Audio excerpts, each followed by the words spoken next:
Hey, friendo, Steve here. Hey, Larson. And welcome back to Steve and Larson's Pro Wrestling Podcast, ruining pro wrestling podcasting since 2014. On today's episode, we've got your AEW Dynamite review. We've got your NXT review. We've got a whole section of what you want us to talk about in the week of pro wrestling news. But we begin today with the news that perhaps the most influential character in the history of professional wrestling, Hulk Hogan, has passed away at the age of 71, as reported by TMZ. This comes after weeks of rumors that Hulk Hogan was in failing health. Rumors, of course, that were denied by Hogan's representatives. However, TMZ reported today that Hogan passed away at the age of 71. TMZ states that medical personnel were sent to Hogan to his home to address a cardiac arrest. PW Insider added, "We are told by multiple sources that Hogan had what was described as a massive cardiac arrest earlier today, Thursday morning. He was rushed to a local hospital in Florida, but they were unable to save him."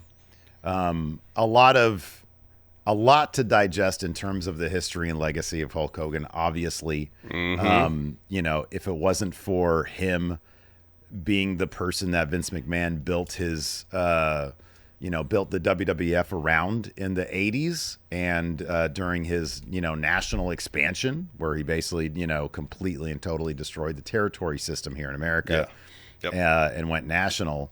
If he didn't have that foundational piece of Hulk Hogan, it's entirely possible you and I wouldn't be doing this today, and pro wrestling wouldn't exist as sort of, the entertainment form that it is today. Certainly not to the extent that it is. On the other hand, maybe he would have picked up Magnum TA. I don't know. Maybe there would have been somebody else. It's an alternate universe situation. Yeah. And so the man was synonymous with pro wrestling for, basically up until his passing. His name will always be synonymous with pro wrestling.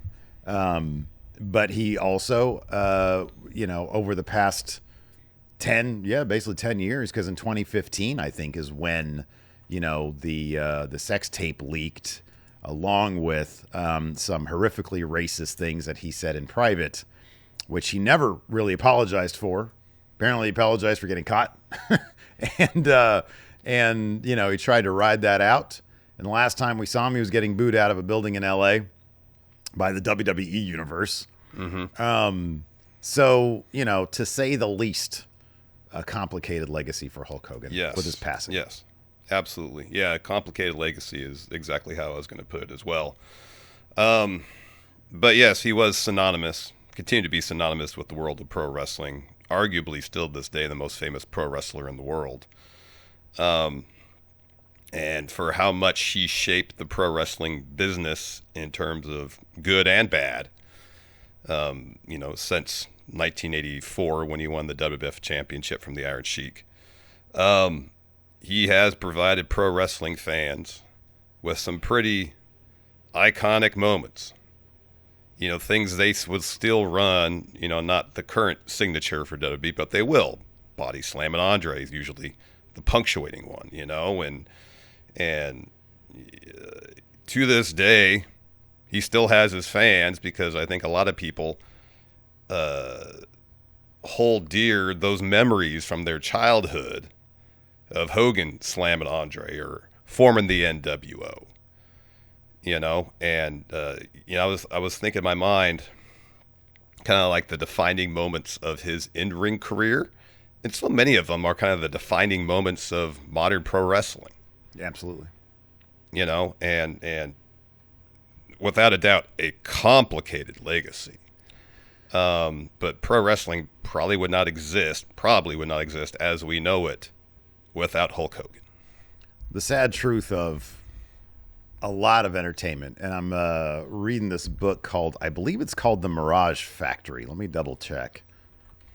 That sounds familiar. Yeah, it's basically about the innovation of Los Angeles, and it sort of tracks two courses. It's a weird parallel course that it tracks, because every other chapter is about water being brought to Los Angeles, and then the other is the every other chapter is about the of course the entertainment industry coming to Los Angeles. And right now I'm reading up about D.W. Griffith, who, if it wasn't for his talk about horrifically racist movie Birth of a Nation, it invented the modern language of cinema, and everybody followed suit. It just happens that his magnum opus, he decided to write. he decided to direct a movie, create a movie based off of a really horrific book about the heroics of the Confederacy, and the KKK. And so throughout history, names that are celebrated for contributions to whether it's pop culture or society or whatever are also names that are, tragically and horribly flawed individuals. This is nothing new. In the case of Hulk Hogan, he's a self-admitted racist. He's caught on tape saying that. And yet, like you said, a lot of people have very, very fond childhood memories of, being Hulkamaniacs. I mean, hell, I wasn't even a little kid. I was in college when I started watching pro wrestling, and I thoroughly enjoyed. My first piece of wrestling merchandise was an NWO Hogan, specifically the Hogan shirt of the NWO. I thought he was wildly entertaining, and it's okay to think that. It's okay to hold those memories dear within the proper context, because I could then, 30 years later, proclaim that it's Fuck Hulk Hogan Day as a running joke here at the show, and understand that, hey, you know what? I still had a really good time being entertained by him back then. That's simply the way life is. That's simply the way it goes sometimes. And that joke will be put to rest here on the podcast now that he is dead. But yeah, I mean, his contributions to the world of pro wrestling, at the very least with its, popularity, the skyrocketing popularity in the 80s, really can't be overstated. But as you kind of alluded to, his contributions behind the scenes in terms of being out for number one, constantly and thoroughly, politicking for what's best for Hulk Hogan, as opposed to having any measure of consideration with what might be best for the wrestling industry. He set the gold standard for selfishness in the industry. Yep. He did. So yeah, a wildly complicated legacy for, the biggest name in pro wrestling history. Passed away today at the age of 71. So I guess now it's time for what do you want to talk about? Yeah, somebody earlier was like, you were talking about Hulk Hogan's health issues. and then this was a couple days ago they said that. Yeah. So, yeah, we don't really need to talk about that anymore. Uncle Drew asks, R.I.P. to Aussie Osbourne. What are your favorite Aussie/Black Sabbath songs? I was, when I heard the news of Ozzy passing, it was a situation where I thought to myself, gosh darn it, it was great he got that send-off he had for the all-day festival they had. Yeah. To celebrate Black Sabbath and Ozzy's music. And I thought that was awesome that he got to have that moment before he passed. Absolutely. I'm very aware of Black Sabbath's music. I think I only own one of their albums. It's the greatest hits. But, when you turn on classic rock radio, if you listen to it for more than a couple hours, odds are you're going to hear something by Ozzy, or you're going to hear Paranoid or War Pigs or Iron Man. Mm-hmm. Right. That's going to happen. And speaking of someone who's massively influential in the world of rock music, I mean, Black Sabbath really setting the stage for metal, sludge, stoner rock. Mm-hmm. They influenced everybody from Metallica to probably Kurt Cobain, and everyone in between. Mm-hmm. If you're listening to a band uses heavy guitars, odds are they were probably into Sabbath. Yeah. That being said, probably my favorite Sabbath song is "Children of the Grave." Great song. I got a soft spot for power ballads. So when it comes to Ozzy's solo work, give me "Mama, I'm Coming Home." Oh yeah, yeah. What a great song. Yeah, that is a good one. Diehard Homer says Drew saying Travis Scott ruined the Mania 41 main event. Hard to argue that one. Yeah, I saw that quote the other day. Let me pull it up. Yeah. I meant to do that before we started. So it's funny because there was I saw, one of the wrestling YouTube channels had a thumbnail that says Drew McIntyre shoots on WWE Locker Room. So he went on the Impulsive podcast. Yeah. Fully in character. every quote I saw from him, I didn't watch the thing, but I read a bunch of the quotes and I saw a bunch of the clips. And I'm like, yeah, he's in character. There's no shooting here. Shooting is when somebody is thoroughly out of character. Yeah. He's not shooting on anybody. We need to learn the difference here, people. This is not an RF video. No, I think obviously people use the word shoot in the title because people are like, oh, this is some out of character, off the cuff comments. It all goes back to Simon Gotch shoots on Enzo Amore, People see that. Simon Gotch buries Enzo Amore. Buries, but it's a shoot interview, and you expect that level of intensity with which they're shooting on somebody. But if they're using this word willy-nilly these days, it's just factually incorrect. Yeah. It's like, Pedro Pascal shoots on Dr. Doom. No, he's fucking Reed Richards in a movie. Yeah. Is Dr. Doom in the Fantastic Four movie? Not in the movie proper, but rumor is there's an end credit scene that may or may not. Maybe. I don't know. I read a thing. I don't know. Galactus is definitely in it, and then Silver Surfer. But I don't know if there's also a Silver Surfer that's Norrin Red, because of course Silver Surfer was a dude, and this one is a gal. And but I don't know if she's going to be their lone canon Silver Surfer, or if they're going to bring back Norrin Red. I don't know how that's going to work. If they've simply made him a gal, that's cool too. I'm not saying I need Norrin Red in my life, But in any event, Drew McIntyre saying Travis Scott ruined the Mania 41 main event. I mean, yeah, that was everybody's. That was one of the main criticisms of it. Yeah, a lot of people had an issue. I have the quote here. Oh, please go ahead. Drew said, "Do a 6-minute run-in at WrestleMania and screw up our damn main event. Travis Scott, piece of shit." I mean, they bring in a guy who, evidently is just half-assing it, and then he shows up, and they have him, and it's they did not do the Travis Scott rollout the way they did with Bad Bunny. Yeah. And if they had given it that level of detail and attention, then I don't think there would have been, I don't think there'd be much of a problem here. If he was already massively integrated into the story, we know the guy's into it, and he's doing shit, but he just mills about out there, and it was a massive distraction. It wasn't a very good match in the first place, but it wasn't. Well, even part of that too was also, the expectation was, The Rock's going to be here to get involved as well. There was no real clarity as far as whether Travis Scott was sent to have The Rock's proxy. And I think the idea of him walking down kind of slow at Mania was to provide a sense of aura. But it just came off as him walking slow, Yeah. He just came out like a dude. Yeah.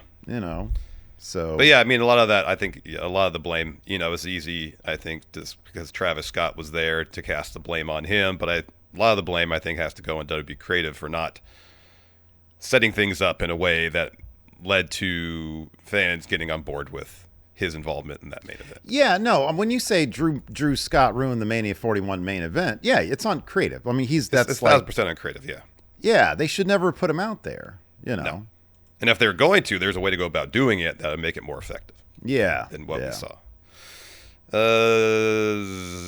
What is this? Zero something says the recent. Sorry, I'm still under the weather. I'm losing my voice. Says the recent comment from Danielson about WrestleMania 30. So I actually have this quote pulled up. I was prepared for this one. He was on an interview with Sun Sport News. He's pretty much said the winning main event of WrestleMania 30 didn't really mean that much to him. What's the actual quote? Says the main event of WrestleMania 30 with WWE, and honestly, it doesn't mean that much to me. My sister and my niece got to come into the ring, right? But I was about to marry my wife the following Friday. They wouldn't let her come down to the ring. They didn't want her to be in the thing. And then on top of that, it wasn't just that it was like I was going through a ton of neck pain and all these other things. So these things that seem like cool moments to a viewer, there's all this other stuff going on in a wrestler's life or performer's life that can make that moment not as valuable to them as it is to the people viewing. So I would say that at all in, it's the whole circumstance. It's knowing that my career's coming to an end. It's knowing this might be the last time my kids ever get to see me wrestle. It's them being here. It's the crowd reaction. I mean, the UK crowds are just the best, right? It's all of those things. It's Swerve Strickland's performance. So it's pretty much, we as the viewing audience don't know the full context which these performers are what's going on in their lives at those moments. It's pretty much what he's saying here. Yeah. And given the circumstances of his life at WrestleMania 30, didn't mean as much to him as All In did. Yeah. I mean, I appreciate that the guy is truthful about it. Yeah. I appreciate that he's willing to open up about his headspace at the time. It reminds me kind of reading, I think it was Jericho's book. I don't think it was on his podcast. I'm pretty sure it was his book, where he talked about winning the Undisputed Championship. Oh, yeah. And then going backstage, nobody's there. Nobody stuck around, just silence. Pizza to his hotel room at the Ramada, yeah. Yeah, right, exactly. And it's like, these are performers doing a job. This is stupid. But, I was also reading a book. It was, the oral history of, Star Trek on TV. And it was, the last scene of Voyager that they filmed. It was just, I think it was just a scene with, Kate Mulgrew, Captain Janeway. And, she did her lines, and there was no fanfare. It was okay, we're wrapped for the day. And then that was it. It was wrap for the series. And then it's that was just sort of it. It just sort of limped out. And that's entertainment, man. Yep. It's for us, it's holy shit, what a great moment, especially with 30, because it was hey, you know what? We kind of had our voices heard. It's hey, we convinced them that we know what's best for business, and it's Daniel Bryan. And so, for us, yeah, it's a great moment. And but at the same time, when he goes back there and he's and Vince McMahon is hey, I got a great idea. We're going to use this to get over Roman Reigns, turn him the next John Cena. And then, a couple years later, he gets stacked by Roman Reigns. Yeah. It's I totally understand. This guy is well, at the time, was thriving in a company in AEW that was basically custom built for his type of wrestler. And, he absolutely did such a wonderful job there. And, we just saw him again, and that's just his place. It seems like there's real appreciation for him at the top of the management there, for Tony Khan. Yep. Unlike the other place. So yeah, I appreciate that I feel like this is a shoot here. That seems like a shoot for me. Yes, this is actually a shoot. This is Bryan Danielson, person, not the performer Bryan Danielson, not the American Dragon. Right, exactly, yeah. Apparently he's trained to be a volunteer firefighter now, too. It's not shocking. Seems like just a lovely guy. Mm-hmm. Jeff here says the rumor that WWE Speed has been canceled. So apparently there's no new episode uploaded this week. No announcement on new tournaments. So there's a lot of speculation that WWE Speed could have been canceled. Has it already been a year? It premiered April 3rd, 2024. So it's been over a year now. Yeah, I mean, if it was a 1-year deal with X and they don't want to pay more for it, then I guess it's possible. I mean, honestly, at this point, Twitter for me is just, it's I keep up to a degree with what's going on in wrestling. And then also I learn about all sorts of people that I wish I knew, I wish I didn't know existed.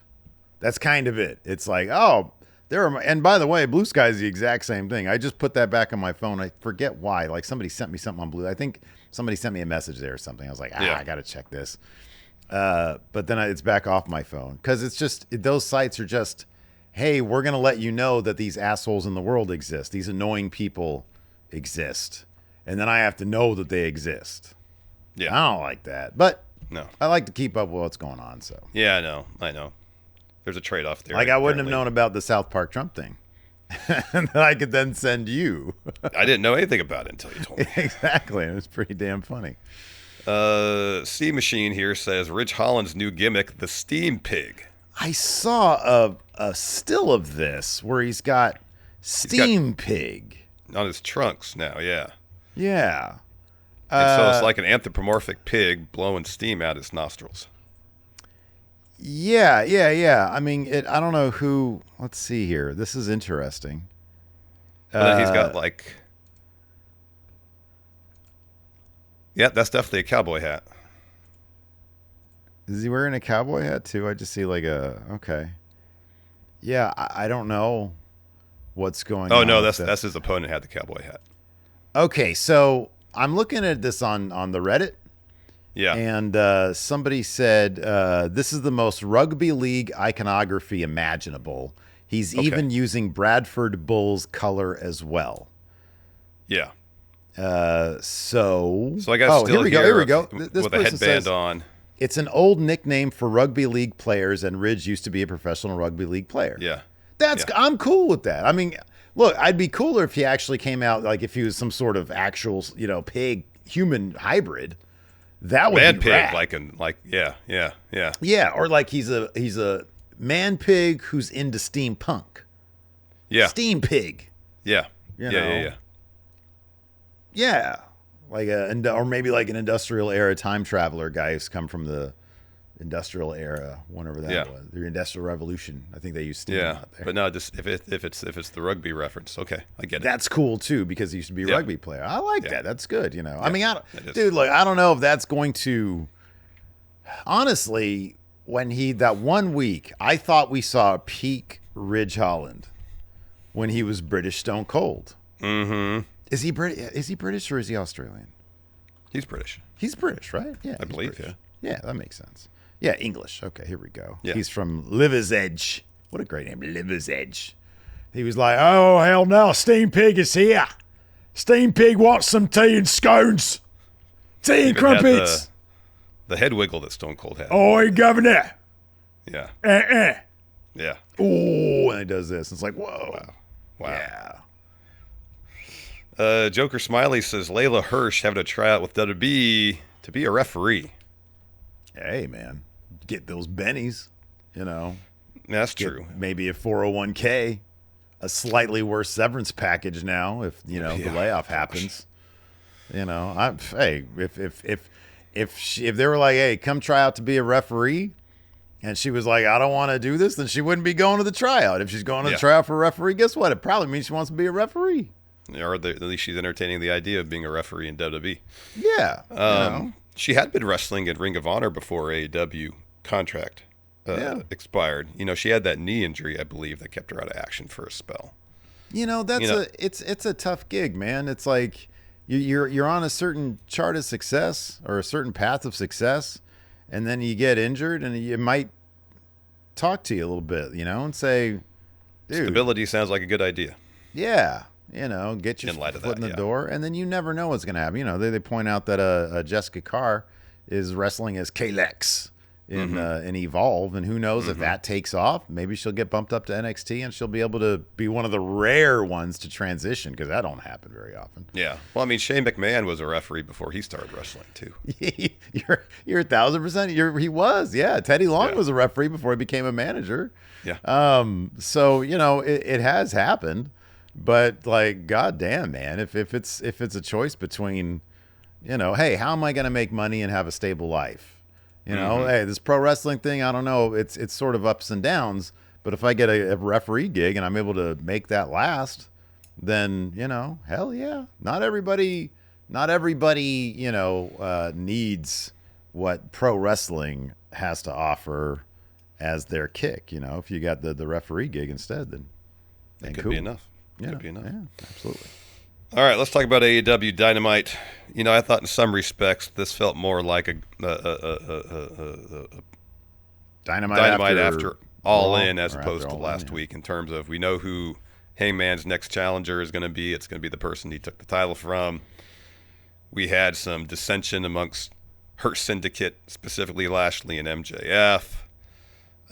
We have Athena starting her path to maybe executing that contract to take the title from Toni Storm. In terms of fallout from All In, it definitely felt like there was more here than last week's. Yeah, I thought this was a big improvement on last week because last week we kind of got a whole lot of nothing. This week we actually got, you're right, it was like a Dynamite After All In where we did get all that stuff. Kind of surprised they didn't roll with this last week. But yeah, no, I thought that there was plenty of stuff to happen. Of course, we are getting the rematch between Hangman Adam Page and Jon Moxley. This time, everybody except for the ref is banned from ringside, where they'll have... See if that actually happens. I believe this is just going to be normal match, right? Yeah, it's going to be a normal match. You know, the idea is Mox was insistent that Hangman didn't have the ingredients to beat him in Texas Death, and Hangman says at the end of the show, you knew that was a lie. Mm-hmm. You knew I did because Hangman's beat him in Texas Death before. Mm-hmm. And so I guess the idea is now, given the nature of Texas Death, no DQ, anybody can get involved if they want to. This is literally, let's see who's the better wrestler here. Yeah, right. Which one of us is the best? Let's take all the bullshit out of this. Yeah. 3 hours of holds. How about that? There we go. Let's throw it back to early 1900s in terms Gotch of and Hackenschmidt got nothing on these guys, Larson. Nope. One match, 2 hours of Dynamite. You got that right, man. So yeah, it kicked off with a promo, like an interview. This is an interview backstage, wasn't it? Or was this a promo before his match? Yeah. So Renee's like, "Hey, why are you facing Wheeler Yuta tonight? Nobody wants to see that." He says, "On Saturday, the Death Riders bloodied Colt Cabana, and they're gonna pay for it." And MJF walks up, and he's got his folio with the contract in it, and he says, "You know what? I'm gonna beat you without the contract." And Paige's like, "You know what? If you want a title match, you're going to either have to use that contract or you're going to have to earn it. And I know you'll do neither because you're a fraud, a facade, a gutless coward." He just walks off. And MJF looked devastated. He's like, he actually looked hurt by that. God damn, that was a lot. That was a disproportionate response right there. Yeah. So anyways, that gets us to our match with Wheeler Yuta. Paige gets the win with Buckshot Lariat. You know, man, I don't know why. Let me ask you something. What? I want you to be a straight shooter with me, man, okay? Always. I want you to shoot, Larson. That's sure. the theme of today's episode, I guess. Guess so. How do you really feel about Buckshot Lariat? You know, I'm looking at it simply from the mechanics of the move. Let me ask you this before specifically. As devastating as this move is, and we can all agree it's mighty devastating. Yeah. If he were to modify this so it's more of like a clothesline from hell where he runs off the ropes, wouldn't it like decapitate people? Is that why he doesn't do it? Because it'd be too deadly. You have the floor. I was going to say the mechanics of the Buckshot, regardless if it's him doing it, Logan Paul, CM Punk, whoever's doing the Buckshot. Jeez. Yeah, it seems like... Or anybody who does, because I know like Charlotte does the handspring clothesline, and it seems like yes, it would take away momentum. I guess the idea when you're using the top rope to fling yourself over is to generate the momentum to make the clothesline all the more devastating.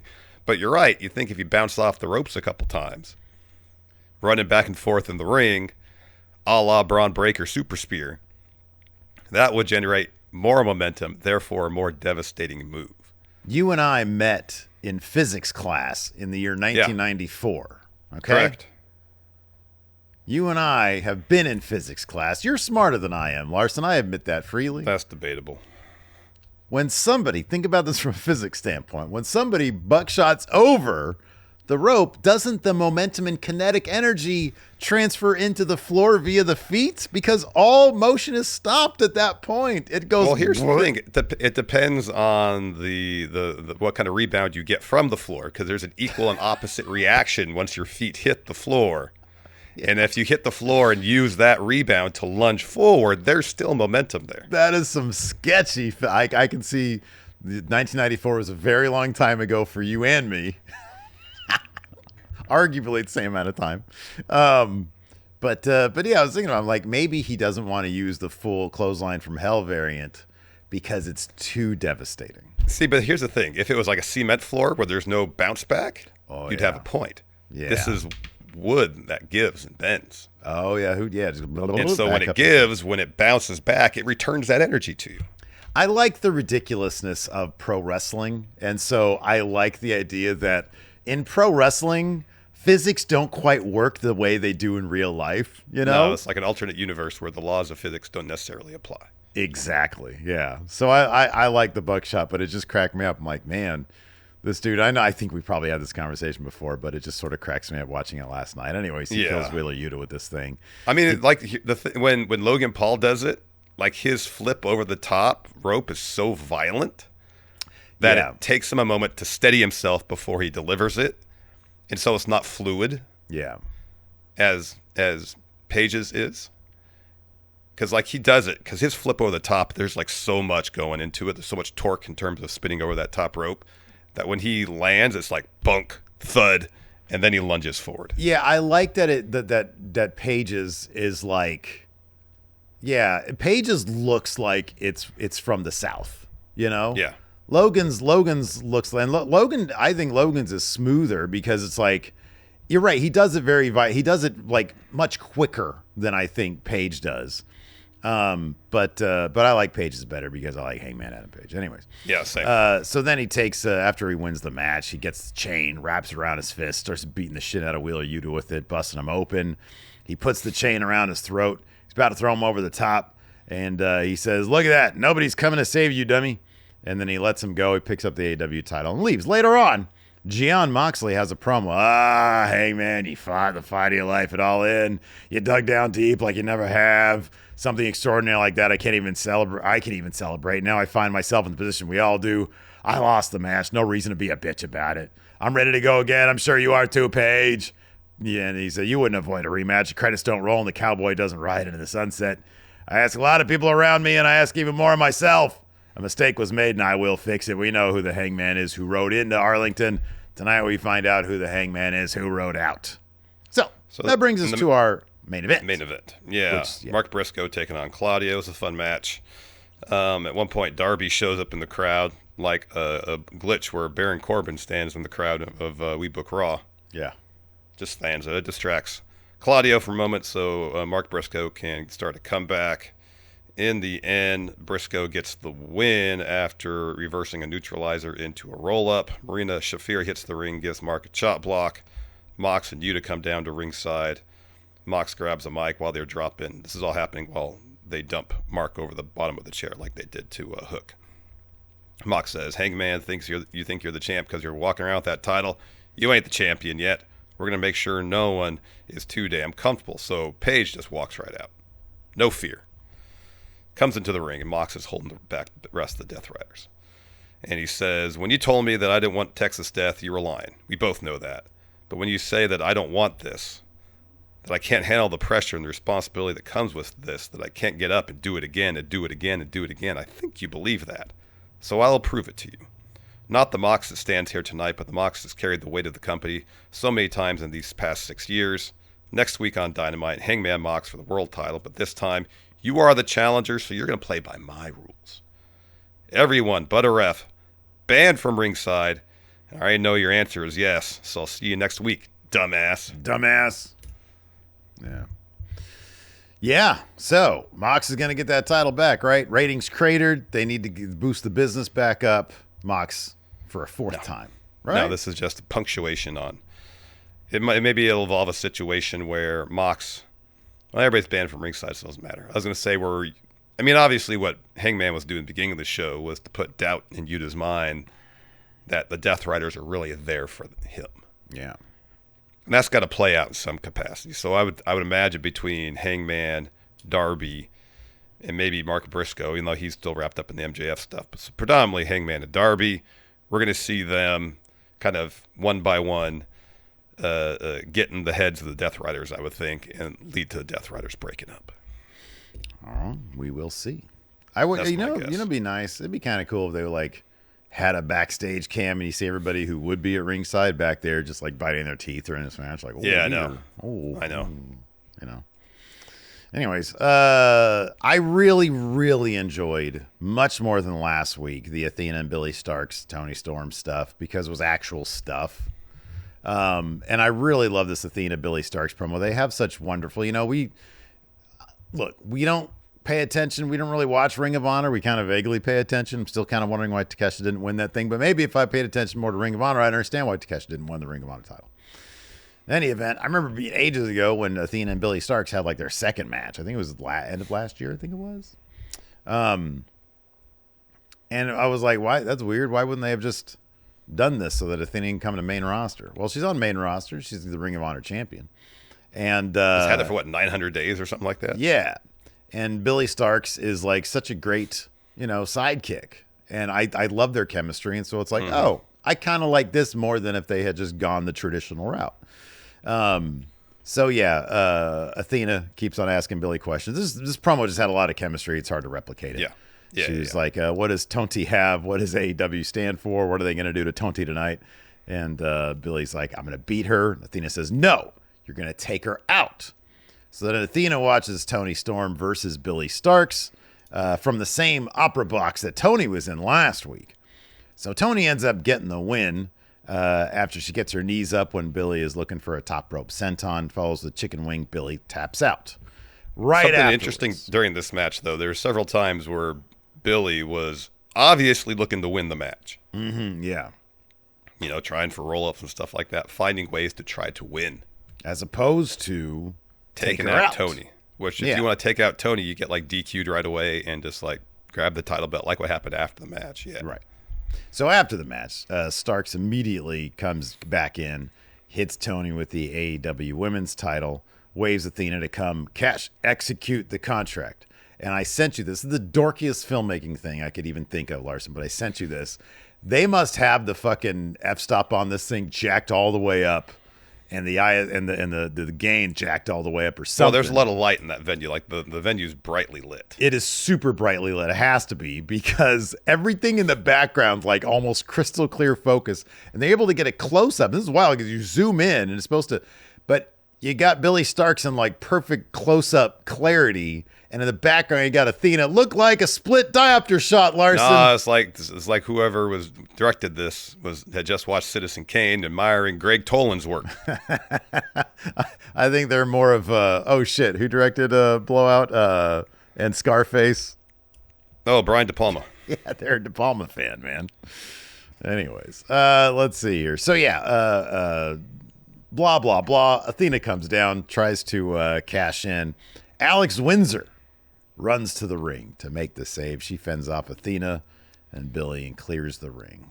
Because she's challenging Athena for the Ring of Honor title on Collision. There you go. That should be a fun match. Athena's a draw. I'd watch Collision for Athena. Yeah. I just wouldn't pay $10 a month for Athena. All right. Will Osprey came to the ring. He said he flew himself into Chicago. Wasn't scheduled for the show. Said, Tony, I need 5 minutes because I want to give an update to the fans about what's going on with me following getting Pillmanized at All In. So he says, I've been struggling with neck issues for the last 10 months, and I've kept it to myself. I haven't told doctors, because if I had, they would have stopped me. He says, I shouldn't have done that because I wanted to get AEW over the finish line when it comes to this Death Rider stuff. He says, I made a lot of promises to Swerve, to Hangman, to all of you guys. That would play a part in retrieving the world title. He says, although the sacrifice was great, we got the belt back. When the Death Riders did what they did to me, I went to the ER, got an MRI. He says, in my C2 and my C6, I don't know what side it is, though, I've got herniated discs. As bad as it sounds, every doctor I've spoken to says it's treatable with the right treatment. Hopefully I'll be back by Forbidden Door. He says, before I go, Swerve, I love you, brother. Hangman, it was an honor fighting by your side, and I'll be looking for that rematch, the Death Riders. The moment I'm fit and healthy, I'm coming for each and every one of you. So it's going to be Hangman, Darby, and Osprey tearing apart the Death Riders. And so he leaves the ring, and Swerve meets him at the stage and gives him a huge hug. And leads the crowd in the Osprey, Osprey, chants during his theme. Forbidden Door is 1 month from today. Yeah. That'd be wild. I mean... Yeah, maybe it's a situation. I'm speculating, because there's varying degrees of bulging and herniated discs. Where they're going to try to, again, speculation. I imagine Forbidden Door in London means a shit ton to Will Osprey. Yeah, absolutely. Short of getting hit by a car, he's going to do everything he can to, even being hit by a car, he's going to make it on that show. So maybe the idea is like, all right, we'll patch you up as well as we can between now and then. And maybe you can get a little more out of this. At a certain point, he's going to have to get that addressed in a more permanent fashion. He's going to have surgery, essentially, you would think. Yeah. I mean, right now they're almost at a sellout in the O2 with almost 12,000 tickets distributed. I'm trying to see when this post was. Oh, wait. No, this post is from fucking months ago. What's the latest on that? That's got to be a sellout by now then. You would think so. You would think so. Think. If it's not, once they start announcing matches, it will be. Yeah. But and he's probably a big deal. I mean, or he's probably a big reason for a great many of those tickets. Yep. Not that I think people wouldn't understand, but you don't want to mess with that kind of stuff. And it's wrestling. Who knows? Look, I don't know whether or not you want to. Yeah, you would think that he's probably just telling the truth here, but Jesus Christ. Yeah, I mean, that's again, as we don't know the degree with which his discs are damaged. If it's a situation where they're slightly herniated and bulging against nerves, it's entirely possible with rest and rehabilitation that could be managed. But if it's a situation where that disc is collapsed in there, then I don't know if there's any recourse long term apart from getting the fusion surgery. Can I just say, this is the sweetest thing ever. Huh. My oldest kid, Marissa, just texted me now. Hulk Hogan died today at 71. And then she texted me the other day when Ozzy died.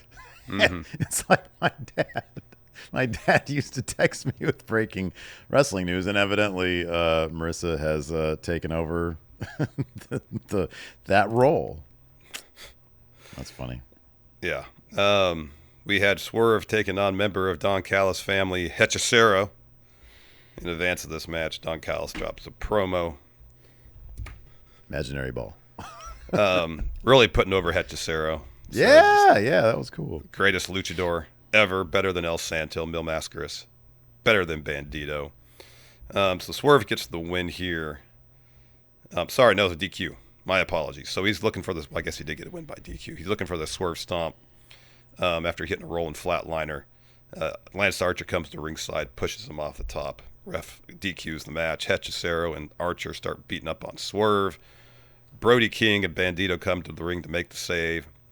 And after they all leave the ring, save for Swerve, Okada sneaks in behind Swerve and blasts him with a chair. So Okada's looking for a tombstone on that chair, but Swerve escapes, hits a headbutt, wraps the chair around Okada's neck, looking for a house call. And Okada tosses the chair off his head and rushes out of the ring. You got to think this match has happened at Forbidden Door for sure. Well, you also got Wrestle Dream in October, so it wouldn't surprise me if they do this at Forbidden Door, Wonka finish, and then go to October. I mean, I'm kind of surprised. Like, Swerve is good at taking the losses. Yeah. But, like, at a certain point, I don't know. It'll be I'll just say this. It'll be interesting to see how this goes down. Because the match, I mean, obviously, look, the matches are going to be phenomenal. And I think that's the thing, obviously, that matters in AEW. But yeah, it'll be interesting to see how they go about protecting Swerve in this series if he's not going to be the guy to pick up the title. I'm pessimistic that Swerve is going to win the title simply because they just debuted the unified title. I know he's had the Continental title forever, but like as far as the unified title goes, I'd be kind of surprised if he won it or they made it for him and then he immediately loses it to Swerve, even if it's a couple months later. Yep. No, I don't disagree with that. We're getting a tag team eliminator tournament to determine the Syndicate's challengers for Forbidden Door, I believe. First match of that tournament happened last night at Dynamite. Saw FTR taking on Jet Speed. So Stokely Hathaway. Your voice sounds like horrible. It's gone. It's going. Jeez. So Stokely joins FTR. He's got a crutch. Nursing injuries from the spear that Cope delivered to him. Yeah. So this is an awesome match. It was really good. They gave it a ton Yeah, of this is time, a too. really great match, yeah. So the finish sees Dax roll up Kevin Knight, and then Stokeley extends his crutch out to Dax so Dax can use it for a little extra leverage. Speaking of physics, that don't really make a whole lot of sense. That one kind of does, though, because you're up there. You don't want to get kicked back with the kick out, and so you got that leverage pushing you on the guy. That actually makes sense. No, that doesn't make a whole lot of sense. Well, I don't know. I think you got a better grade in physics than I did. I don't remember. So I was anyway, partying a lot is the thing. I mean, that's the case you make. You were partying a lot. I don't believe it. So Shivani gets in the ring to interview FTR and Stokeley. Shivani asks about Cope. Stokeley goes off, says Cope belongs in prison. He's got no business putting his hands on me. Cope is a horrible person, a loser. And then this brings out Cope.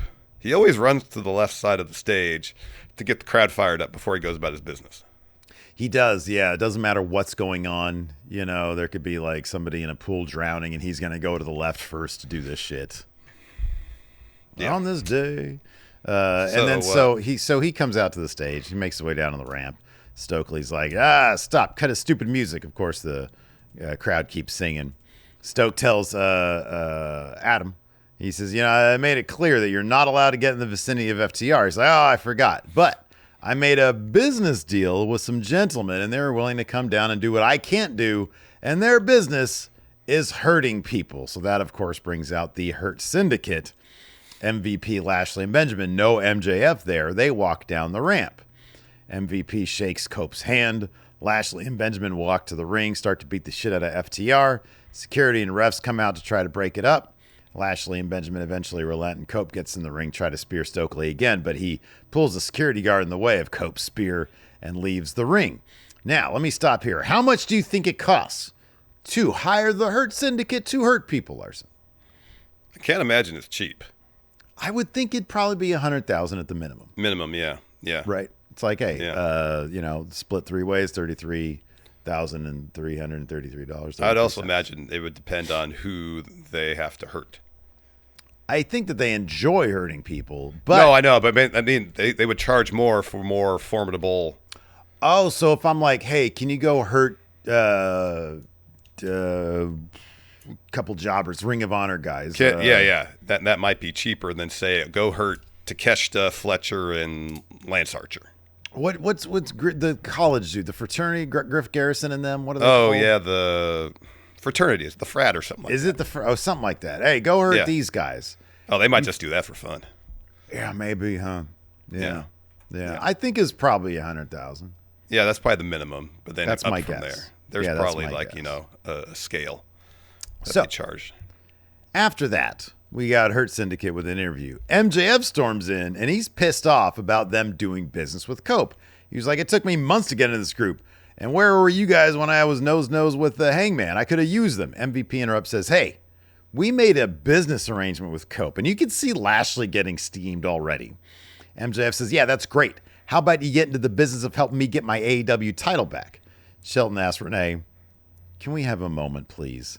She leaves, and Lashley blows up. He grabs MJF's little neck, shoves him to a wall of locker, says, I don't have to help you with shit. We are not your lackeys. Every week is it's I. And Lashley wants, and I want you out of the Hurt Syndicate. Puts his thumb down. Shelton walks out. MVP shakes his head at MJF, and he leaves. So, he's out. Got the thumbs down, right? Isn't he out of the Hurt Syndicate? No, he has to get thumbs down from all three. Well, the shaking of the head walking away is pretty close to it. Yeah, it's pretty close. I mean, MVP seemed pretty disappointed. He did. I don't know if this is gonna work for him. But here's a situation. What if this is all subterfuge on the Hurt I was thinking Syndicate's maybe part? this is a Swerve as well. So Hangman lets his guard down. Could be. So later on, MJF comes to the ring for a promo. He says, I don't need Bob to win the world title. And as far as the Cowboy goes, you want to call me a coward? You won't wrestle me unless I execute my contract. I'm not going to execute this contract. So I'm going to beat you fair and square inside this ring. And my belt is going to be around my waist. Mark Briscoe interrupts. He says it all in. You stole the win for me. I want you in the ring what do you say we do it next week? Because as mentioned earlier, Briscoe's already the main event. MJF says, no. If you were supposed to win the contract, you would have won it. He talks some crap about him and says, you're never going to be as respected as your brother. This brings Mark down to the ring. MJF rushes out, flees up the ramp, leads directly to our main event. So let me get elsewhere on the show. Ricochet and Gates of Agony have an interview, but Ricochet's like, they got a new name. It's just GOA now. Now, is this for the entire crew, or is this No, just I think that it's just tag for team? Bishop Khan and Toa Leona. So it's like a KFC situation. Maybe. I don't know. Like it doesn't, like KFC doesn't actually stand for Kentucky Like WWE Fried doesn't Chicken. stand for anything anymore. I think that's one as well. Well, Yeah. we've looked this up before. I forget. We heard someplace that WWE doesn't stand for anything anymore. But then Other than I looked WWE. at, oh, here we go. Let's look at their latest press release. Yeah. It says World WWE Wrestling announces Entertainment. additional date. Let's see here. Let's see if they actually refer. Oh, what the fuck? Oh my God, this is so small. How do I boost this up in size, please? Here we Oh, go. the font on their press releases is pretty Yeah, here bitty. we go. Here we go. Here we go.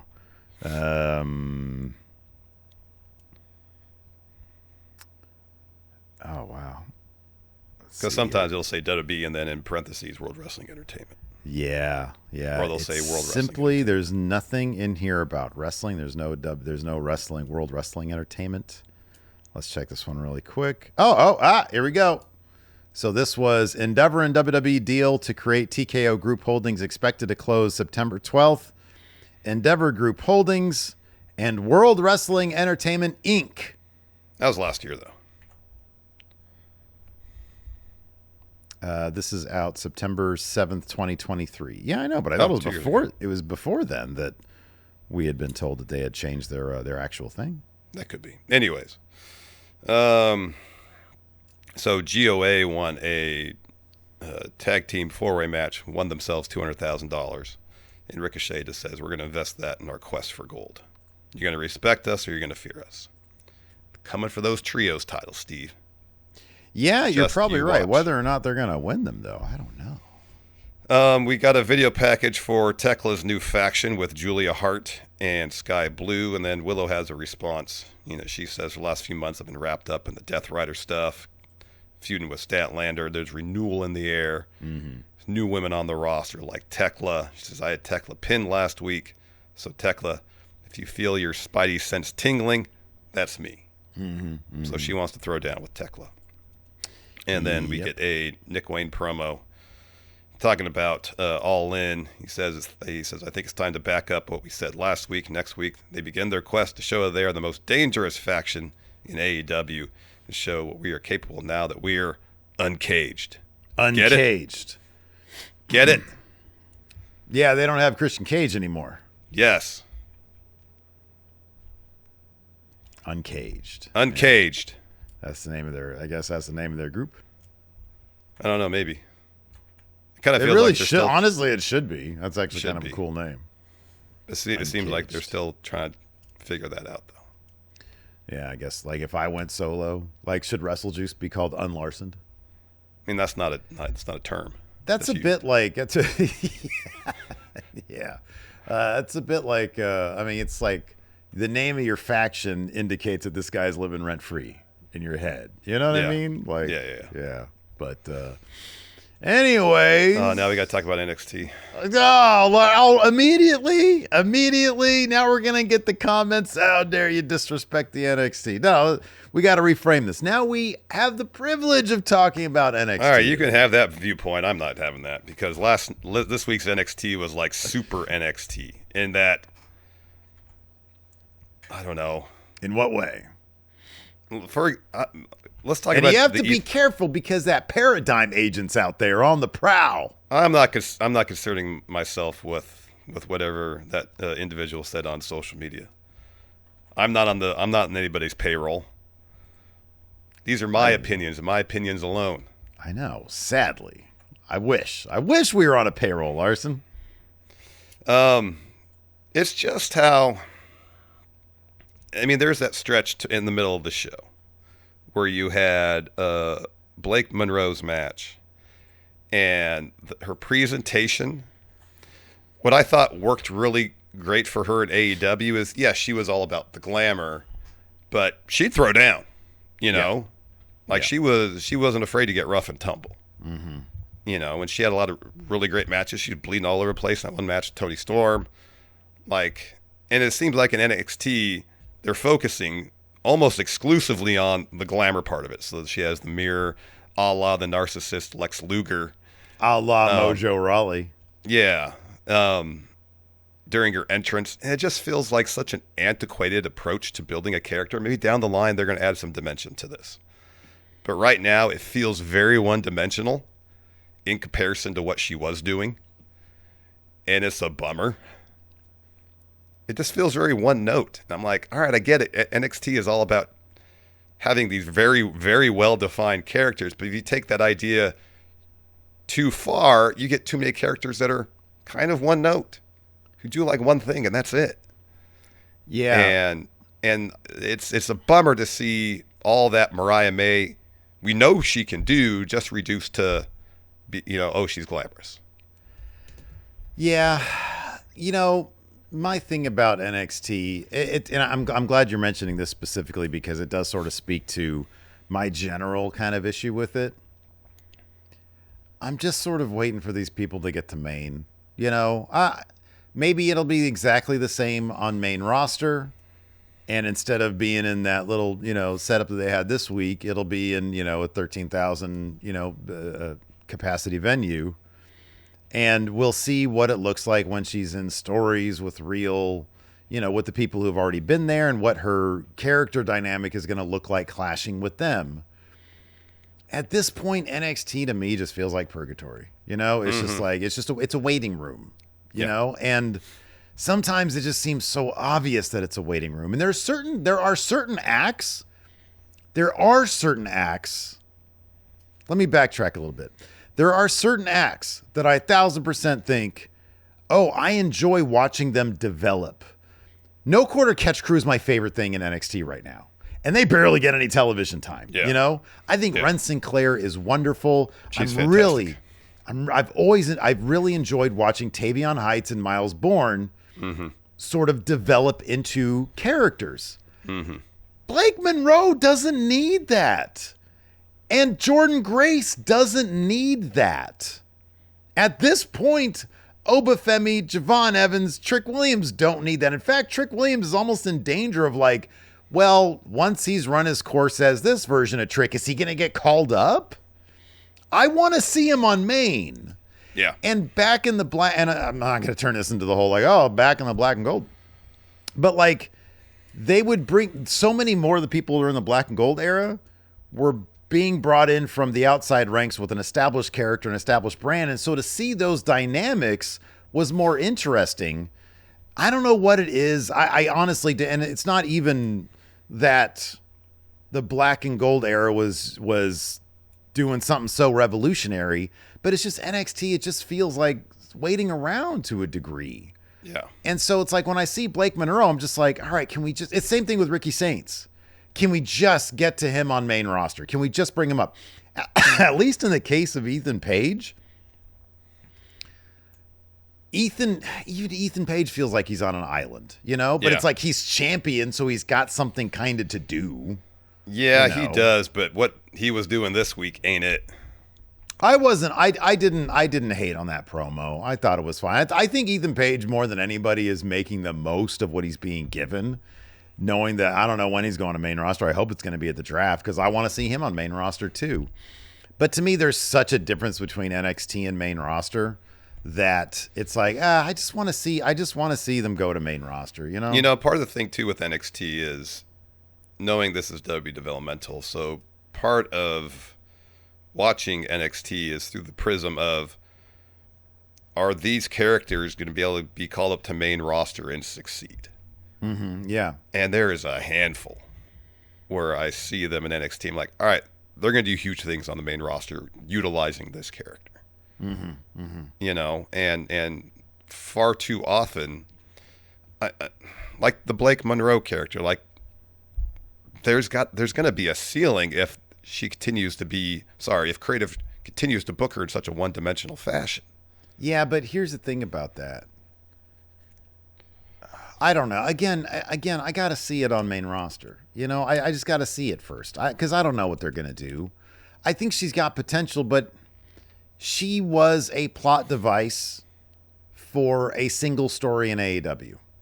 A wonderful plot device that she performed excellently. Mm-hmm. But it's not like we saw a ton of depth there either. She did her role wonderfully, but once she got the title, they didn't know what to do. And then until Tony got back, and then she dropped the title and they did nothing with her because they knew she was going to leave. Yeah. Now, I feel like she's got the charisma. We've seen in AEW, she's got the performance chops in that one story. She's great in the ring. She's a really good wrestler. She's wonderful in the ring. So, like, then it just boils down to what stories are they gonna bust out for her on main roster? And I mean, the mirror thing, I don't know. It's the mirror thing is like a name, you know. It's like she does it. She gets to the ring. They want some sort of, you know, physical embodiment, a visual to let the casuals or to let people who are watching know this is what she's about. It's something different. I don't care about it. It's surface level. I want like the substance of a story. And I just feel like in NXT, you don't get a whole lot of that. No, you don't. Across the board, you don't. No. And that's sort of my bigger problem is it's just like, I don't know, like they're sitting there in this venue and you got the mirror set up and it's just sort of like, okay. But like, it's just once she gets to main, then she'll mix it up with the characters that she's going to be mixing it up with ideally for years and years, you know? And, you know, another thing in NXT, since they are not investing creative resources and developing and telling more interesting stories, and it seems they kind of just fall back on gimmicky stuff then. Mm-hmm, sure, yeah. To advance stuff. And as it relates to the Ethan Page segment, I think that's what bugged me about it. It's like you could be telling some interesting stories with him as a character without, you know, having him rebrand the North American title essentially as the Canadian North American title. Yeah, I mean, I guess I understand from the point of like, oh, he's a bad guy. I get all that, you know, but I don't know, just going that route, this feels kind of lazy. Oh, it's an easy way to generate heat. I get it. Yeah, I could see that. Yeah. But it's lazy. It's lazy. Yeah. We did have The Undertaker, which I think boosted their ratings by quick because they almost got like 100,000 on the overnights. Oh, yeah. Yeah, it was like 750, I think. Oh, that's good. So, you know, you bring in the dead man, Smooth Undertaker shows up. I do like Trick. Trick is wildly entertaining. This Trick needs to be the main roster Trick. Yeah. Yeah. But like a winning, like, I know he's a winning wrestler. He is. But like, make sure he remains winning on main roster. Yeah. Because as we've seen with Carmelo, if you take that away, it's like, okay, you're just a guy that talks shit and you lose all the time. Mm-hmm. And it's just not interesting. But this Trick makes his words empty. Yeah. Yeah. This Trick is hilarious. He's cocky. He's funny. He's, you know, he's dastardly. I love this Trick. Yeah. And I want this Trick on main roster. You shouldn't have eaten a chokeslam from The Undertaker, though. That's The Undertaker.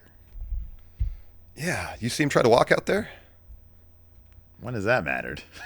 It does. A lot. I mean, in wrestling? Really? Yeah. Okay. To me, it does. So you may believe in this world? What's that? You got this dude who obviously needs a pair of knee replacements. Walking out there, and you have Trick Williams, who's supposed to be your future, eating a chokeslam. Nah. Pretty standard convention in pro wrestling. No, I know it's a standard convention because it gets the cheap pop from the crowd, but nah. So the first time we see Trick, he's backstage with High Rise. Wesley, who should have been on main roster like a year ago, offers their help. Trick's like, nah, I got to handle this man to man because the dead man had called out Trick Williams on Twitter. He said, I got a hand because Trick obviously is talking shit to his LFG team. Yeah. Now, Shiloh Hill, you want to bring him in to do some of his dark web, you know, murder boot story. I'd be all about, hey, you know what? How about this? Don't blame me for talking shit about NXT. Blame NXT for not putting Shiloh Hill's dark web stories on NXT television because that shit would be awesome. Anyways, so Javon Evans, who's been taking notes throughout this episode, he's talked some shit. Trick's like, I don't have time for you, Javon. He says, I'll see you guys after the show. Wes is like, hey, Javon, what's up? He's like, I got to go check this out. So Trick comes to the ring. He says, the man carrying two brands finally arrived. I'm there to spit some facts. Last Sunday, I main evented the biggest show TNA has ever had. Facts. Slammiversary, I faced two of the best TNA had to offer. I defeated Average Joe and Santana. With me defeating 2 of the best TNA has to offer, that makes me the greatest TNA champ of all time. Facts. He says, I know they don't like me at TNA. Last week, the LFG contestants were in my way, so I stood on business. I told them to get the hell out of the way when the champ was in the room. Can you believe they snitched on Trick? They told their coach on Trick. They called The Undertaker. He says, The Undertaker's great, but he never held down 2 brands at the same time. He says, LFG got The Undertaker soft, and I got no problem being the only man calling out The Undertaker. So, dead man, bring your ass out here. And then we get The Undertaker. He comes out to the Kid Rock version of Undertaker theme. Yeah. So he American comes down Badass, there. Yeah. He says, Trick, I'm dead man walking. He says, that's a nice title. You got a nice title. You got nice bling. He said, look at your outfit. Is this real cowhide? And Trick says, you know it is. Taker says, you got it all except one thing. Respect. He says, I can keep up with everybody, but you're just not the same guy with the TNA title that you were with the NXT title. That guy watched scratch and claw his way to the top. That guy was hungry. He had the dog in him. That ain't you. He says, you could be the total package, and I'm not talking about Lex Luger. It's not a matter of losing that title, it's win. Your attitude is going to be your downfall, and that's when the walls start crumbling down. I've seen it too many times. Your attitude's rotten, and that attitude is exactly what I try to teach my LFG team. And Trick says, I don't give a damn about your team. He says, nobody on your team is a superstar like Trick. Nobody in NXT is a superstar like Trick. And Taker says, well, if that's right, let me give you one more piece of advice. It'll, too, lighten the ass to step to an OG. And then he says, if you want to dance with the devil, I can flip that switch real quick. And when I do, I promise I'll make you famous. And then Trick tries to take a swing at The Undertaker, but he uses powers of darkness to elevate his busted knees and his broken body with a choke slam. He's got powers of darkness, Larson. I want to hear all about that business. Yeah. Later on, Trick is backstage, and Obafemi, the ruler, steps up. They got a bit of a stare down, champion, and then JC walks right past them. Oba smiles at Trick, heads to the ring for his title defense against Briggs and Inamura. Yeah. So this is Can what's this going to be happen done with here. now, man? Can this be done with? No, because now Briggs and Inamura got a feud because after Oba won, I'm saying Briggs, Oba. Can Oba be done with this? Yeah, he's done with this. So before the match, Inamura sits next to Javon, asks for some advice, and he asks Javon, am I a bad friend? And Javon says, no, you're not. You're just walking your own path. And he says, sometimes you can love somebody, but not like them. And Inamura asks Javon, what are you doing? And Javon says, well, I'm just trying to figure out what's next. And Inamura says, next for me is the NXT title. So that match happens next.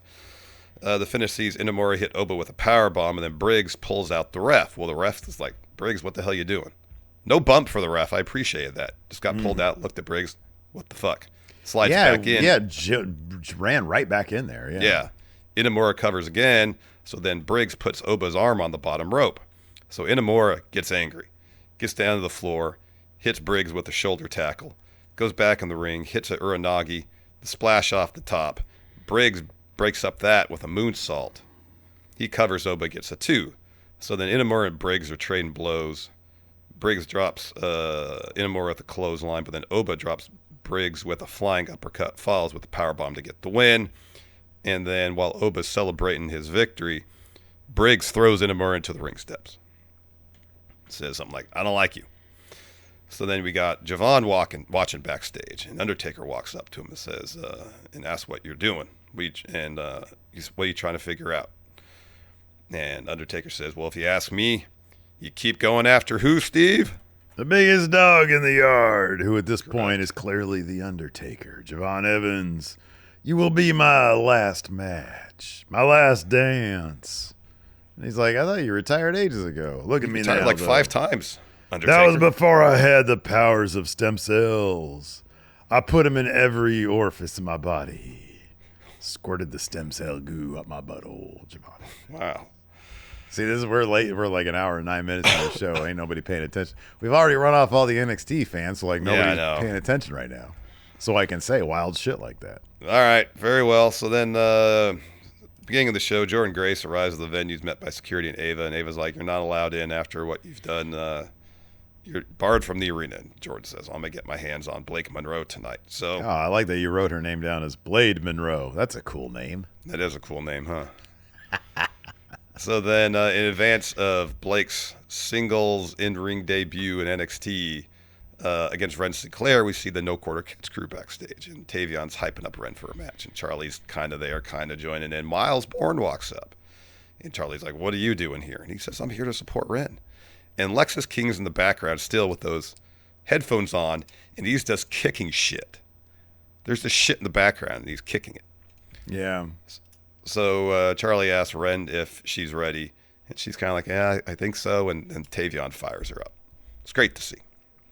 Yeah, so this was Tavion. Tavion's great, man. I think this guy's got a huge future. I really do. I think this guy can go far. He could. If they can crack a character for him, absolutely. Yeah. So then Ren Sinclair versus Blake Monroe happens. Blake gets the win after a headbutt and then a double underhook DDT. Changed her finisher. So then she gets the mic. She's about to start cutting a promo. Jordan Grace jumps the guardrail. She's fighting through security, gets in the ring, trying to get after Blake. She's fighting off security in the ring, hitting him with back elbows and all sorts of stuff. And by the time she gets free of security, Blake hits her with a forearm, then hits the DDT on a chair. So later on, Dempsey's backstage giving Miles Bourne shit and tells him to go away. Well, Steve, your dude, Bubba Ray steps in. I gotta put this on the thumbnail. The thumbnail's gonna be the Hulkster. But yeah, man, Bully Ray shows up. He's like, "Miles, you stay." Charlie, he says, he goes over to Ren Sinclair. He's like, "You had a great match. I'm so proud of you." He like does it so over the top too. Yeah. And he says, "Charlie, you and Tavion have a problem. I have a suggestion. I'm going to talk to Ava about it. You guys have another match. If Tavion wins, he's on his own. But Charlie, if he wins, Tavion, you got to stay, and you got to stay with a smile on your face." So he basically just watched NXT, saw what they did last time, and then he's stepping in to have this happen again. Yeah. Not the most innovative way to go about things. No. But who am I to argue with Bubba Ray Dudley? So then they all leave, save for Miles. And then Lexus King steps up and he takes the headphones off. And he says, "I've been wearing these noise-canceling headphones all day, and I can hear everything. Miles, you're not deaf. You've been faking being deaf." And then Miles is like, "I mean, everybody here wishes you were mute." This is stupid. Yeah. Like, honestly, whoever wrote this is what I'm talking about. Yeah. It's so bad. And here's the thing, dude, I cannot wait for Miles Bourne to go to Maine. Mm-hmm. I think this dude has got star written all over him. I really do. Yeah. I really do. He carries himself with like an aura too. Yeah. The fact that Lexus King has been wearing those headphones for 3 weeks. It's like, what? Making noise backstage. And is an intern writing this? It's so How bad. is this getting by? How is this making television? I don't know. It's awful. We also have JC Jane. This is another one of those things where like a ton of people come out and just want to challenge JC Jane. So Fatal Influence comes to the ring. She drops a promo, talks about being a history maker. She's interrupted by Lash Legend. Says, "We've both been in NXT for a while. Nobody expected you to be double champ." Says, "But you know what? You decided to take the moment, take the top spot. But did you think you were going to be the top for long? You're at the top. But the downward spiral is going to be really fast. It's my moment. At Evolution, I did a lot. Eliminated Nia and Nikki Bella. Proved that I'm the most dominant force in WWE. So I came to the realization if I can go with the best on Raw and SmackDown, I'm going to go after one of those titles there." That brings out Jada Parker. She says, "You did do your thing in the Battle Royal, but look around, because this is NXT, and in the NXT Women's Division, I have a direct line to that title." JC's like, "You know what? Glad you think so highly of yourselves. You guys can hash this out for yourselves." And then she directs Fallon and Jasmine to attack. Fallon's like, "Nope." JC takes first swing. Fallon and Jasmine join in. Lash and Jada clear the ring, and then they start arguing. And then later, Fatal Influence is backstage, and JC's like, "All right, which one of you is going to take on Lash and Jada?" And Michelle says, "Jasmine, you should take on Jada." Fallon take on Jada. Wait, what? Jasmine takes on... is it Fallon takes on Lash? I don't know. She decides for them. And Jason's like, "Yeah, that works." Yeah. Oh, yeah. Sorry. Doing these There's fast. 2 Jadas here. I know. I'm under the weather. No, it's okay, man. I'm not talking shit. I just got confused for a second. So then we had Ethan Paige unveiling the new North American title. So wait, is he going to have a match against So yeah, man, you don't have. He talks about like the continent a lot, and then he unveils the new version of the North American title with the Canadian flag strap. Yeah. And then Santino comes out and then talks a bunch of shit to Ethan Paige and then challenges him to a match. That match is happening next week. When's the last time? I'm assuming Santino's had a match in TNA since he's been the director of whatever. Director of Authority? I don't know. Let's find out. Santino Marella. Santino, here he is. Matches. Last time he had a match was in fact. Oh yeah. Oh my God. He's had a shit ton of matches in 2025. He's had more matches than Roman Reigns. 1, 2, 3. Any of them TNA? Yeah, 3 of them. 4 of them. Okay. All right. Yeah. That's fun. Look at it. Oh, he had a wait. What the fuck? What? At AAA. Oh, this is just 2 weeks ago. Verano de Escandalo. Him and Lola Vice teamed up to take on La Hiedra and Mr. Iguana. Huh. That's cool. So there you go. We had Ricky Saints taking on Jasper Troy. So backstage before the match. This was weird. It was weird. So Javon helps Ricky prep for his match, says he'll be watching. And the finish sees they're up on the ramp, and then a chunk of the ramp collapses. Off camera. And then Ricky falls to the floor with the chunk of ramp. And then it's like Jasper Troy mills about a little bit, hits the senton off the ramp, and then goes to the ring, beats the 10 count, gets the win. My guess is this wasn't supposed to happen this way, because you hear this glunk, and then like the crowd goes, "Oh shit," and the camera does not go to what just happened. No, they just stay on the ref and Jasper Troy, and then because I had read what happened on social media first, and so when I heard this, like, oh shit, okay, and then there's just so much milling about. And then eventually Jasper Troy goes over there and sort of measures it and then hits the senton and gets back in the ring to beat the 10. So Ricky loses because of that. But maybe they were supposed to do this elsewhere? Like the same type of finish here? I don't know. This was weird. It was strange. Ricky's losing all aura in NXT. They are just sucking the life out of Ricky Saints in NXT. They are. I'm sorry. Man. He needs to get called up to Maine and join up with Braun and Bronson and Paul Heyman immediately. Again, whether the Paradigm guy needs to hear this, I don't know. But I feel like these characters just need to go to Maine. Like, they'll be fine once they get to Maine. I hope.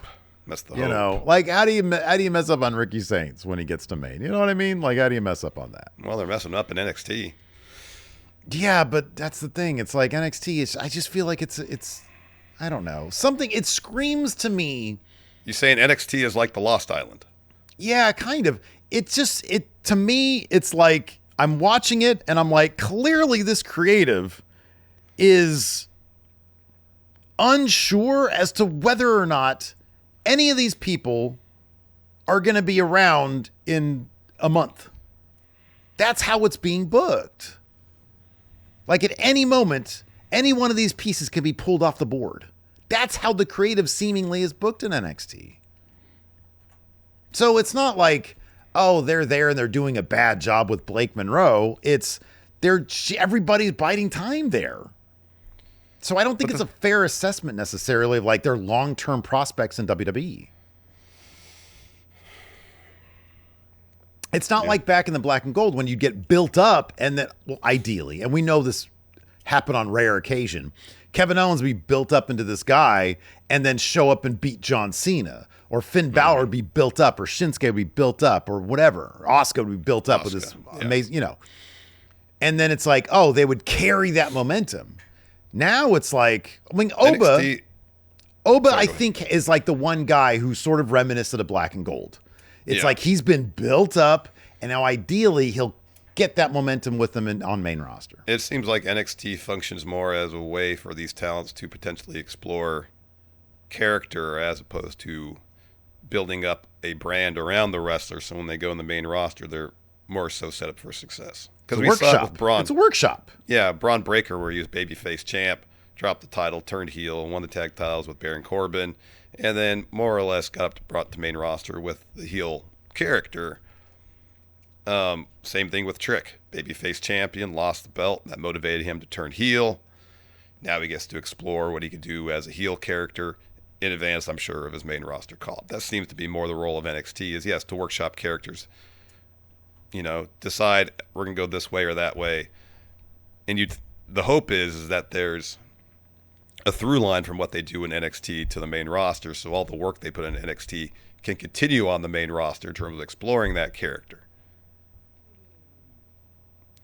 But who knows? Sometimes it happens more often than it did, in years past. Yeah, I don't know. It does feel like, okay, Stephanie showed up as the same person. Julia showed up as the same person. Who are some other... Dude, there hasn't been a dude called up since, 2020, I think early last year? Yeah. It was Ilya, Braun, and Carmelo all got called up in a but even Braun and Carmelo were before the draft. Their official call-up was the draft. Yeah, there was even Braun signed a contract. I think both Braun and Melo signed contracts with their respective brands before the draft even happened. Yeah, but those call-ups were a while ago. There hasn't been a dude called up, I don't think, in a while, if I'm not mistaken. Well, Fraxium's most recent. Oh yeah, sorry, Fraxium. I meant in the men's singles division. Yeah, but Fraxium, Fraxium had a story between them. But then you can kind of extrapolate with Fraxium. Hey, we made it to main roster. Their thing was success. I know it was a different type of success. They want to go after singles gold too, but you could maybe extrapolate. They got called up. They got the success. Yeah. And then maybe they can re-explore that. They won't. Once they get a measure of tag team success on main roster, that's when the itch to be singles wrestlers will probably come back. We'll hit them again. Ideally, if they want to explore that again, I kind of feel like they probably won't. Yeah. But, in terms of being the same characters that they were in NXT, they're basically the same people. But yeah, given that, Braun Breaker, he had so many different kind of he has a new attitude now in NXT. Yeah.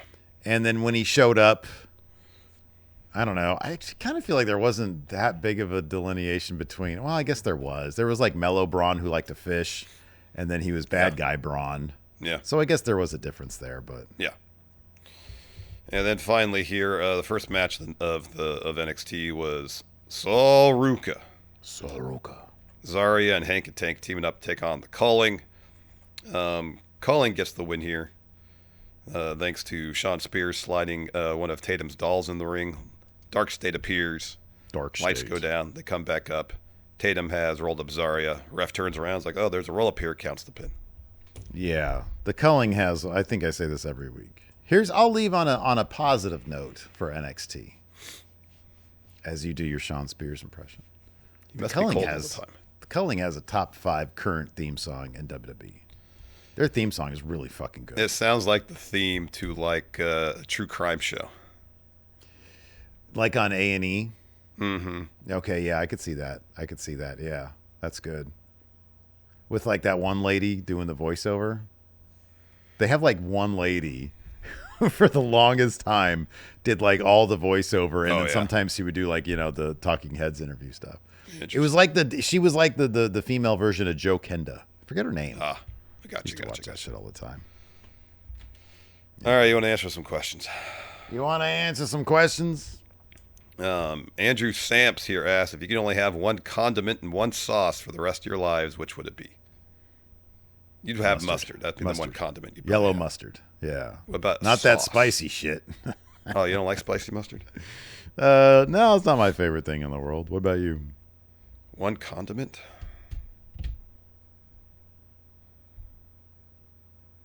It'd probably be ketchup. Because I can have mustard with fries. I'm totally cool with that. Either ketchup or some sort of spicy mayonnaise. A spicy mayo? Yeah. Okay. As far as one sauce, that one's a little more difficult. One sauce? So we're talking what? Ranch, barbecue? Yeah. We're just talking about the chicken nugget sauces that they got? Yeah, pretty much. Yeah. I'll say this. Yeah. at Trader Joe's, where I do most of my grocery shopping, they have this guacamole tomatillo salsa combo. That is amazing. Oh, wow. I put it in my salads. I air fry a burrito, put it on top of that. It's so good. Well, there you go. I could probably just drink it. It's delicious. Nikal says, despite the person Hulk Hogan was, what are your top 3 iconic Hulk Hogan moments from your childhood? All right, so I do have some, even though I didn't watch Hogan when I was a kid, I can name, I was a big fan of the cartoon, of the WWF cartoon. So I'm going to say that. I'm going to say Thunder Lips, which Rocky 3 exposed me to the business. I never, because that was like the first time I think I ever knew anything pro wrestling was the Balboa thing. It was the Rocky thing. And because that was like, it's fake, they said that. Yeah. I was like, oh, this is an entertainment form. So I never in my head thought this is a real deal. This is a form of entertainment. It's fight sports, but entertainment. I recognized that when I was 6 years old. It's sports entertainment. It's sports entertainment. Exactly. So I just have those two. I just have two. From when I was watching as a kid, the main Hogan memories I have are his entrance to WrestleMania 1, beating Andre at Mania 3, and then losing to Andre on Saturday night's main event. With the twin refs. Mm-hmm. Yeah. Yep. Were you pissed off at the $1 million man there? Were you upset with the $1 million man? No, I was just kind of confused. Damn you, capitalism. Even back then, did that radicalize you as a kid? It might have. Yeah. This rich guy just bought the championship. What kind of system do we live in? And here I thought that was just a story beat for some silly sports entertainment. Little did I know. No, it's only gotten worse.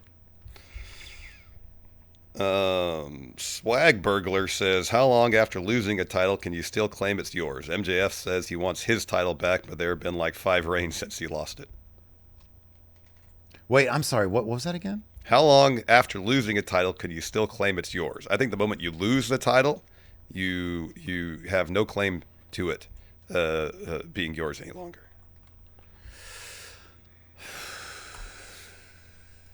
I say this. I'll differ with you on this one. If you think there's a chance at a rematch, then I think you can still, without people, talking shit about you, you can say, hey, that belongs to me. Because you still have an opportunity to get it back. So I'm going to say until your business is resolved, because once you've had your rematch, if you lose that, you're like, all right, well, I guess it's not mine then. I think you've got a case to be made. I kind of feel like that realization should come to you when you lose it the first time, though. So this is wild. I had to double check this, but I didn't even know this. Maybe you did. What? Jesse Helsia says, is it a cosmic coincidence that Hogan passed 10 years to the day he was outed as a racist? So sure enough, on July 24th, 2015, WWE terminated its contract with Hulk Hogan after a report surfaced he had made racially insensitive remarks. That's an understatement. On a leaked sex tape from 2012. So it's just a wild coincidence. This is what I believe in that case. NPR 11 says, with Hogan's passing, what do you think the fate of real American wrestling is? The same fate as it would have had Hogan, Although Kurt Angle's presence there adds some legitimacy to it. I don't know. If the product is good, then it might have some success. I mean, they got a streaming deal on Fox Nation? Yeah. All right. Are they going to run? They're going to run before episodes of Cops. Oh, is that what's on Fox Nation? I think, because I remember seeing advertisements for that during one of the, Pluto TV or one of the wrestling The only shows. advertising I've really seen for any Fox Nation shows was like something Kevin Costner was doing. Oh, I didn't see that one.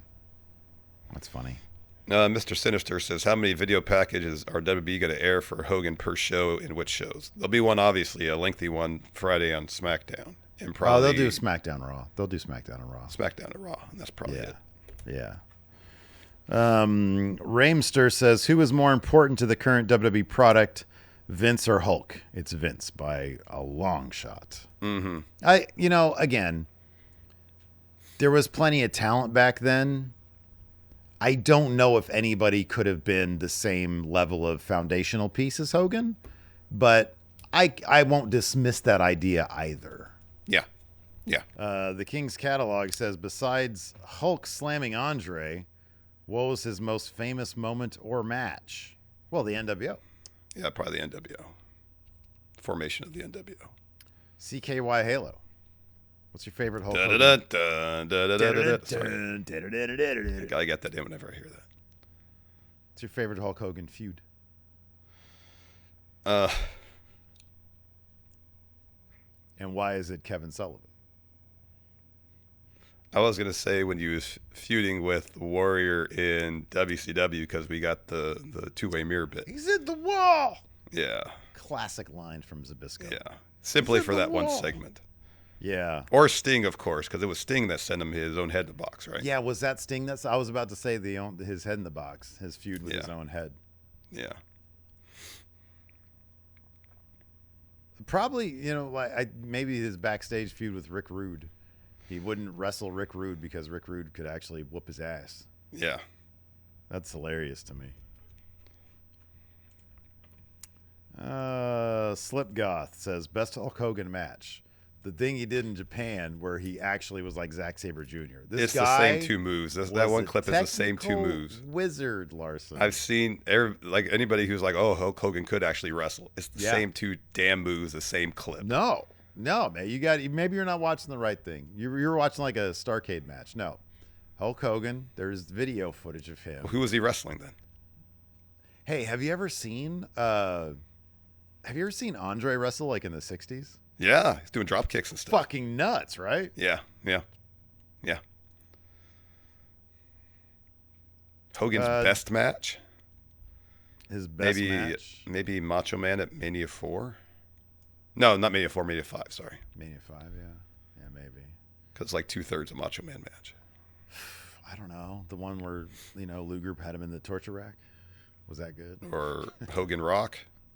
Hogan Rock was actually a fun match. That was actually pretty good. Dave Matushek says, if Will Osprey does not come back from his injuries in time for Forbidden Door, how will he be used for the show? Be a host. Yeah. Yeah, something like that. Obi-Wan Jabroni here says, have you guys heard of the comic Do a Powerbomb? Yes. You heard of that? I think Daniel Warren Johnson is his name? Yes, that's the name. Daniel Johnson Warren. Shit. What is it? What's his name? Daniel Warren Johnson. Okay, I got it right. Yay. Yeah. It's the 3-word name that always gets me. The artist is absolutely. His style of art. I didn't get the comic. I flipped through to the comic shop once, and like from a story perspective, it really wasn't my thing. He currently has a Kickstarter though that is just wildly successful right now. Oh yeah. Let's see here. Yeah, just a phenomenal artist though. Yeah, he's got like an art book coming up. The Art of Daniel Warren Johnson. He had a goal set of $15,000 and it's now at $153,000. Oh wow. Yeah, it's awesome. You love to see it. Kickstarter's become like this bizarre. It's like the way so many comic books. It's like a standard now for people to distribute and publish their comics through Kickstarter. And get funding from it. Yeah, it's really cool. So That is cool. A phenomenal artist. Just a really his style is it's like candy. It's beautiful. It's really beautiful stuff. All right, you got one more good one over there? Nope. All right, that's it then. That's it. All right. Yeah. All right. Well, that's going to do it for the show then. We'll have a count out going up tomorrow. Our SmackDown review is going to be pushed to Monday. So that's the deal with that. Till next time, we'll see you guys around. Goodbye.